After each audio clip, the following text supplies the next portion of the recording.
Hi, I'm Gail. And hi, I'm Catherine. Welcome to Women Over 70, Aging Reimagined, our award-winning weekly podcast. Visit womenover70.com to learn how you may become involved and join Aging Reimagined Circle and enjoy free participation in our online monthly programs.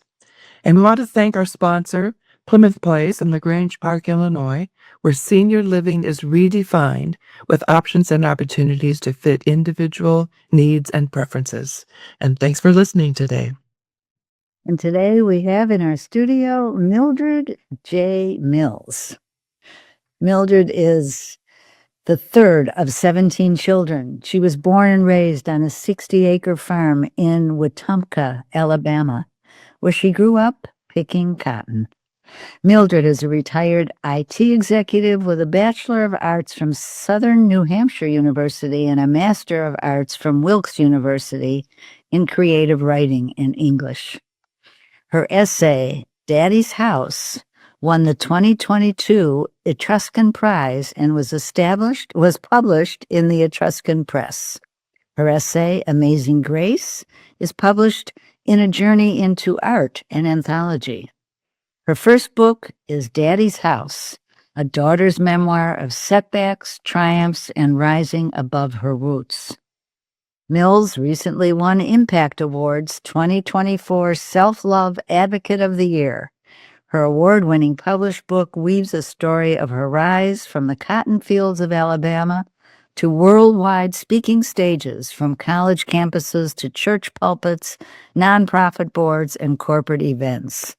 Mildred is available for personal appearances at book clubs and speaking engagements, and she lives in Atlanta, Georgia with her husband. Her website is mildredjmills.com. Welcome, Mildred. We're so happy to have you here today. Well, thank you very much. It is a pleasure to be here. And, it appears to us that you have been reimagining your life since you were born. Does it feel that way to you? It really does. When you look back at it, I think, wow, have I really been reimagining my life since birth? And in writing my book and living everyday life, it feels exactly that way. Yes. Yeah, it sounds that way. You've won a lot of awards, and it's clear that grit and perseverance are part of your soul. Well, I think it is. If you grow up picking cotton, I don't know if you've ever even been to a cotton field, but if you stick your hand in those bowls and those things prick your fingers, you decide way early in life, like at age 6, that I'm going to get out of this field and I'm never going to go back once I'm able to do so. So, yeah, there's that grit and determination. Yes, for sure. So you've just mentioned one kind of vision that you have, that you're never going to go back. What other kinds of visions did you have growing up with 16 siblings and in the cotton fields?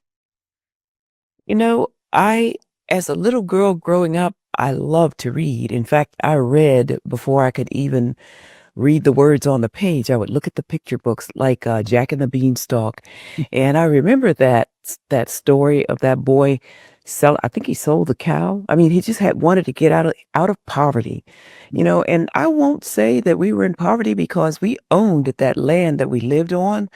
But there are those who say, well, you were landlocked or there was not a lot of money, but there was my parents were amazing in providing for all those people. My father grew all of our vegetables, all of our food, and all those kind of things. But I certainly imagined large buildings and not living on the farm. I hate bugs. I mean, I didn't like being stung by those birds. I don't like dirt under my fingernails, those kind of things. So I had all kinds of imaginations. Just being able to. Another book that I absolutely loved was Aladdin's Magic Lamp. You touch this lamp and something magical happens. Well, I had those kind of things in my mind, and when I was able to read those words and like Hansel and Gretel, these kind of things. Some people talk about reading the really famous books of all the famous authors, but I enjoyed those books that made sense to me and took me places that I could understand more than, some of those really famous authors from faraway places that I couldn't understand what they were talking about anyway. You're touching my heart. I love children's literature. Yeah, me Yeah, too. always have. Yes, yeah.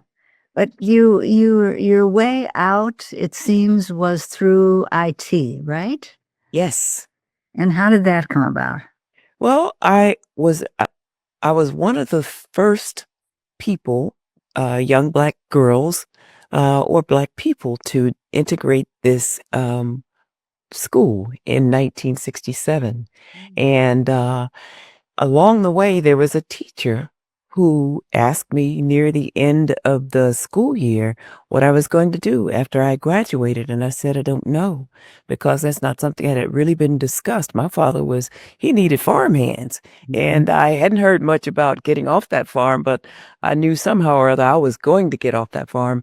But anyway, she brought me into her office and gave me a test, which ended up being wasn't the SAT, it was the ACT test. And she said, well, you've got a heck of a mathematical acumen. And I thought, oh, okay, well, whatever that means. And then she said, do you think your father would allow you to go away after high school? And I said, I don't know. But she sent a sealed envelope home, which was an introduction to a data processing school in Columbus, Ohio. And hey, the rest is history. He did allow me to go away. In fact, he packed me up in the car and took me away. Oh, that was nice. Yes. Yeah. Yeah. So how was that experience for you then, being away? Oh, I tell you, I didn't miss a beat. Got up and went to school every day. I remember being in that school, and I think it was like 8 weeks of 8 hours per day. And it was a technical degree, a technical college rather than a 4-year college. And I just remember sleeping in a bed by myself for the first time. And I remember I was always a responsible person because I had to get up really early every morning and prepare breakfast for my family, that large family, every day. And I knew that I was never going back to that cotton field. So whatever it took, I had my backside out of that bed and in that classroom every morning on time. So the experience, I remember missing my mother so badly one time. I think I'd been there about 2 weeks or 3 weeks maybe. And I woke up and it felt like something had stabbed me in the chest. I missed her so much.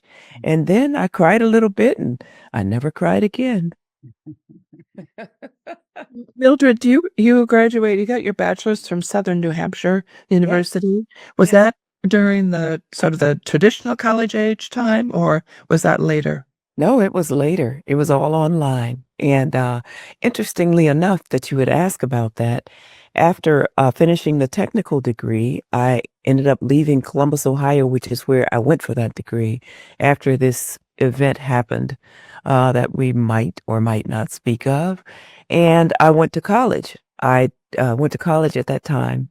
And I didn't complete college at the time. I was studying for a computer science degree. And but I was able to live a very successful life in the IT industry without a degree. And I decided, I want to finish what I started. So I actually got that degree when I was about 69 years old. Good for you. Congratulations. Thank you.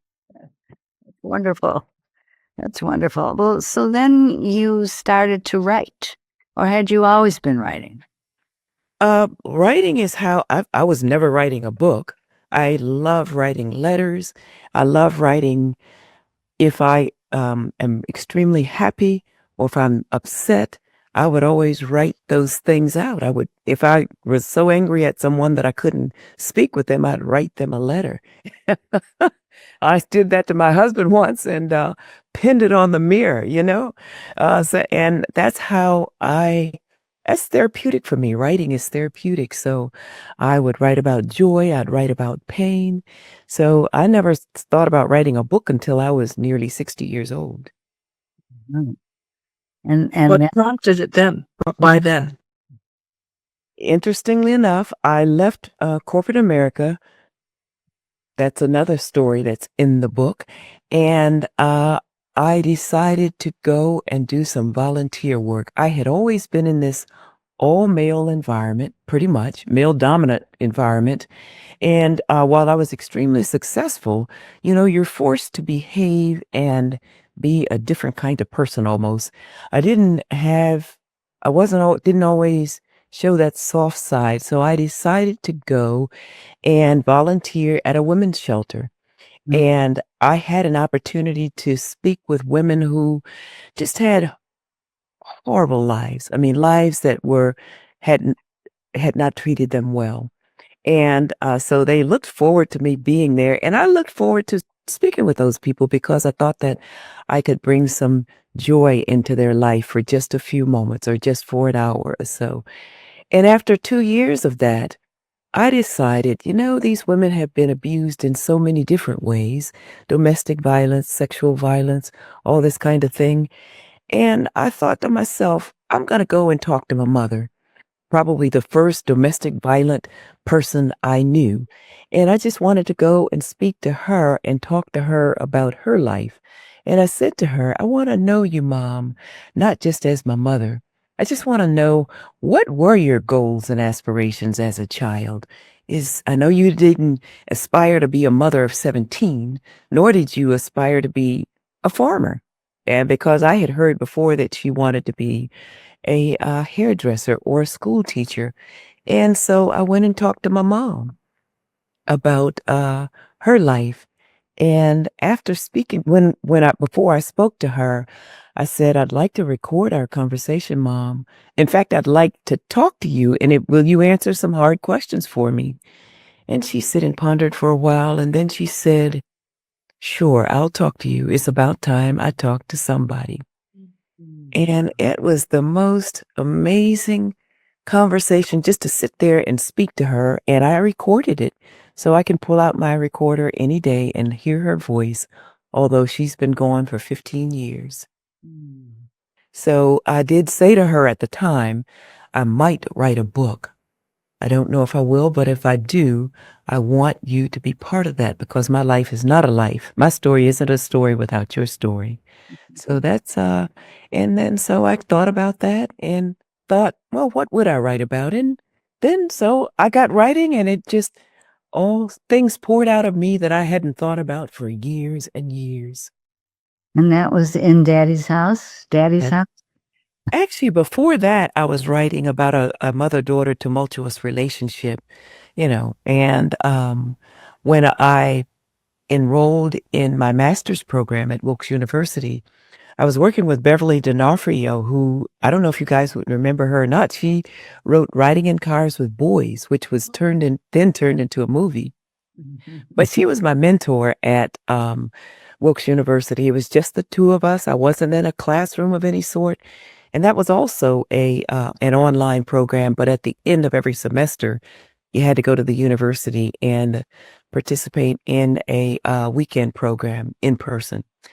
But anyway, yeah, I would. And so she asked me, what have you written? And I said, I've written this, this, this. She said, how much have you written? And I said, I've got 200 plus pages. She said, you've written too much. You have to start over. This is for new work. And I just about lost it because I thought I've written all this stuff. I'm here to finish it. But anyway, so then I decided to write Daddy's House. Wow. And was it an essay before it was a book? No, it was not. Before I published, I wrote an essay, but I had already written the book. Oh, I see. Okay. Yes. Yes. So the description of the book on Amazon, where it can be purchased, was fascinating to me. Do you mind if I read it? Absolutely not. Please do. It says, a raw and poignant memoir of a daughter's journey from a difficult upbringing in rural Alabama to a fulfilling life as a wife and mother with a successful career far beyond the limitations of her upbringing. Mildred J. Mills describes unimaginable highs like becoming a fashion model, beauty pageant winner, and corporate American executive, and devastating lows like the horror of gang rape, as she simultaneously conveys deep love and respect for most of those who hurt her. Oh. Yeah. That describes it. So what of those stories would you like to share with our listeners? Well, one of the things that was I remember being in school, in technical school. So I will share becoming a model first. And my dad gave me $100 when he dropped me off at that school. And that was in June of 1969. And he said, "Here's $100.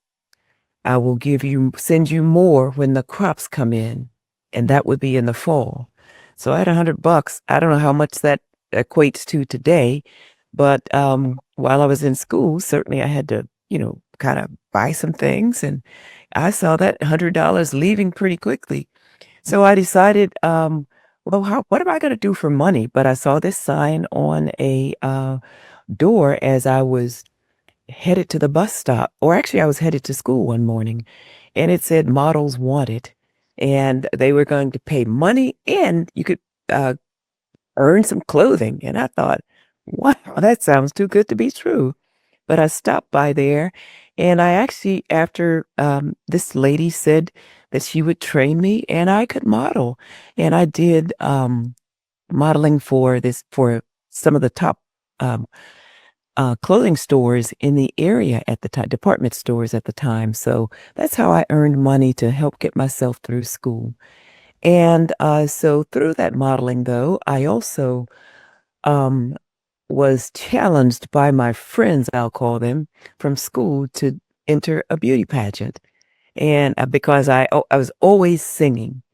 And they said, "Oh, you could win that pageant." And I thought, are you kidding me? I never ever thought of entering a pageant because, first of all, I thought that they exploited women.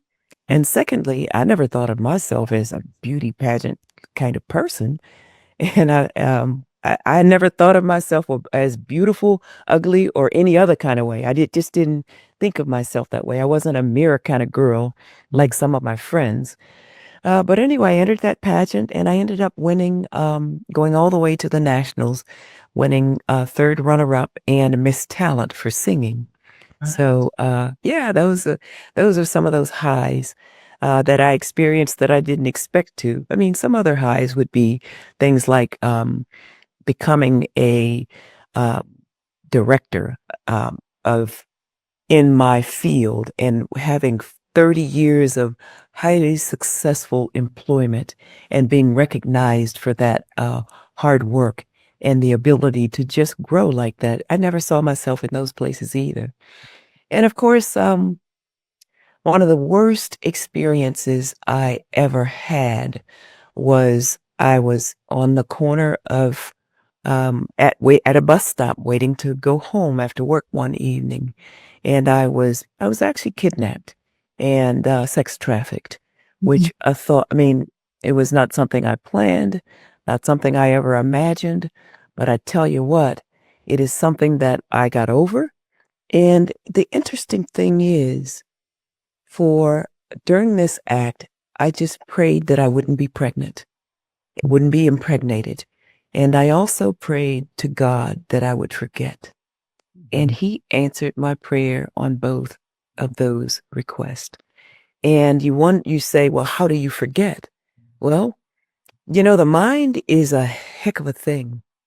It has the ability to it was so painful and so horrible that it was just erased from my mind, or buried, I should say. And honestly, while actually writing the book that I was writing before Daddy's House, this memory came back to me, and it came back to me in the most amazing way. I was sitting at my desk writing a letter to my daughter. This other book was about a tumultuous mother-daughter relationship. I was writing this letter to my daughter, explaining to her that I wasn't always her mother, that I was once a little girl, and then I was a teenager. And I said, I did things that, I don't know if you would even call them mischievous because I was a pretty straight-laced girl.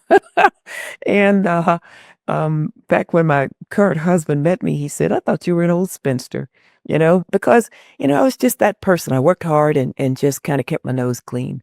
But anyway, I was writing this letter to her and I said, of all the things that I've done, I've never done anything that landed me in jail.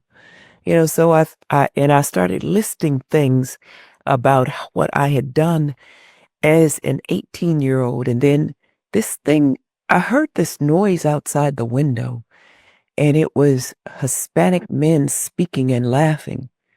And it just took me back to that room. And it hit me so hard. I'd never felt anything like that.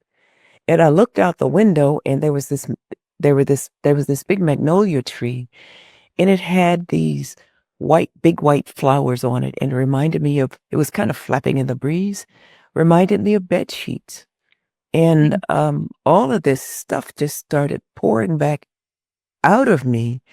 And I cried. I mean, I really, really cried. And I thought, I've never mentioned this to a single soul because I lost it. But that memory came flooding back like a torrential rain. Well, Has your daughter read your book? As of last week, she said that she hadn't, but she said she purchased it right away. And she said, I won't read it until it's signed. She said she was holding it for my autograph. And so last week, I was in Cincinnati at a grandson's birthday party, and I finally signed it. I'd seen her a few times before that, and she had forgotten to bring it or whatever. But anyway, she said that she hadn't, and I thought, her daughter said, I'm sure she has, but I don't know if she has or not. But I'm going to ask her. I have a podcast, and I had this season for the first time I had guests. And I want to ask her to be a guest on my show, but every guest had to have read my book. That was the criteria. Oh, what is the name of your podcast, Mildred? The podcast is My Cotton Patch Moment. And the premise behind that name is, sometimes in life we have these things that we know we ought to let go. But instead of doing so, we just keep marching down this trail of,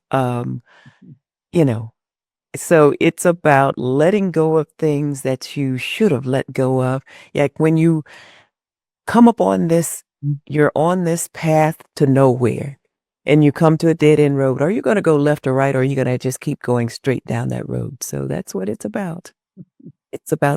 And I've got this line that says, and that, my friends, was a cotton patch moment. So, when you hit one of those, what do you do? That would be great to have your daughter on the podcast with you.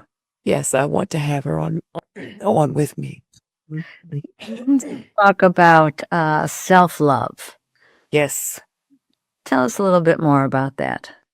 I cannot ever remember not loving myself.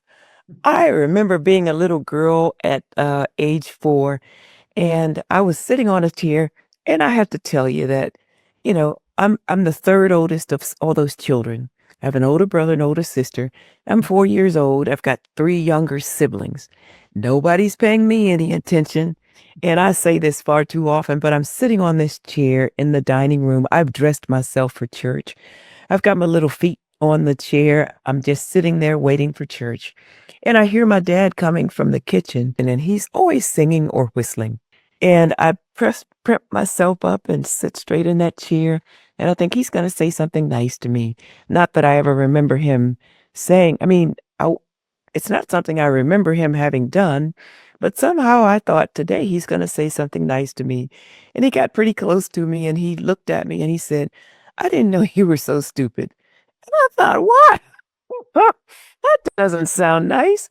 And I looked at his face and I thought, it must not be nice because his face looks like I'm not supposed to be stupid. And so he said, look at your socks. and my sock was on my foot, and the heel part was on top of my foot.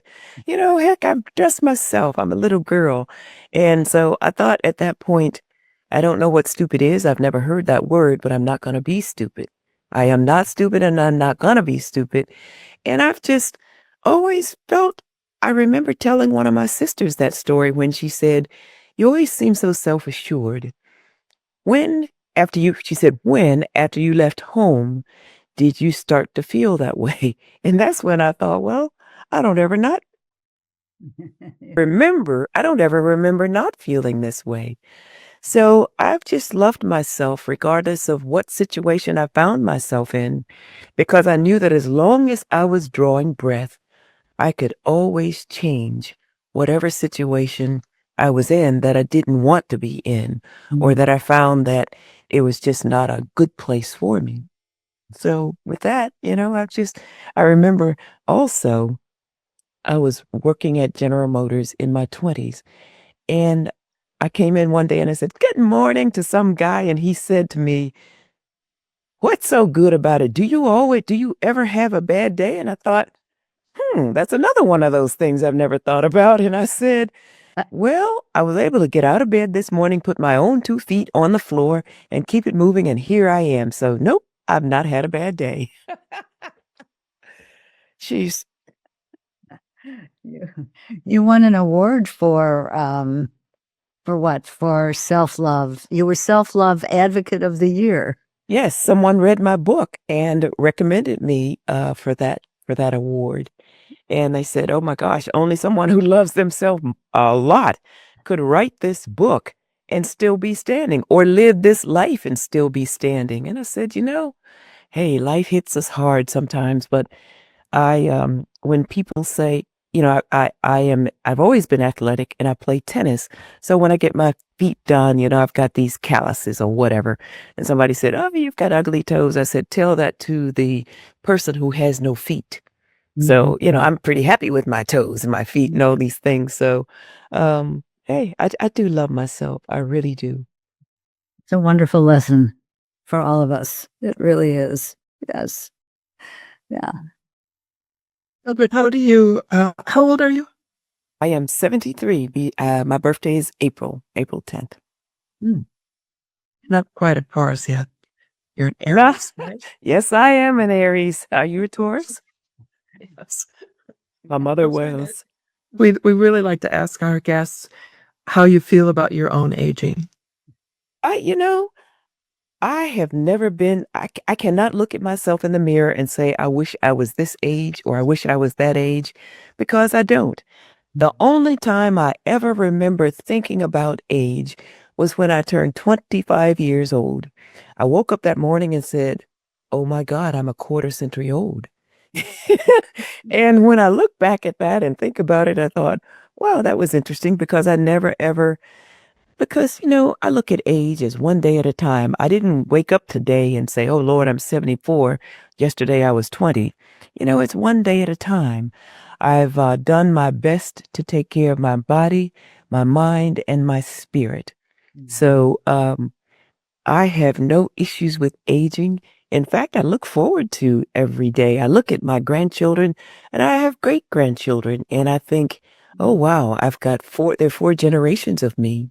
My oldest great grandchild is 10 years old, and I thought, well, I'm 73. If I live to be 90 or so, I might see another generation here. So, and interestingly enough, 2 weeks ago, well, when I saw my daughter last, every person that has fallen up, that is off of my branch, was there. So I have 2 children. My husband and I have a blended family of 3, but my 2 children were there. My daughter is the only one with children. Her 7 children were there, and all of my 4 great grandchildren were there. So I have every reason to be just thrilled about aging. That's a beautiful note to close on, although we could love to talk with you for much longer. Thank you so much, Mildred. We really appreciate your sharing your journey. It's been quite a journey. So thank you. Thank you guys very much. I appreciate you so much for having me. We feel the same way. Listeners, we would like to see more of you at our monthly online programs. Make your voice heard as together we change the conversation about women aging. So visit Aging Reimagined Circle at womenover70.com. And another podcast you might enjoy is Fit Strong Women Over 50. Jill McClawson and Chris Brown interview experts and share motivational stories about getting fit, healthy eating, strength training, running, and staying motivated. Wow. Thank you. You're welcome.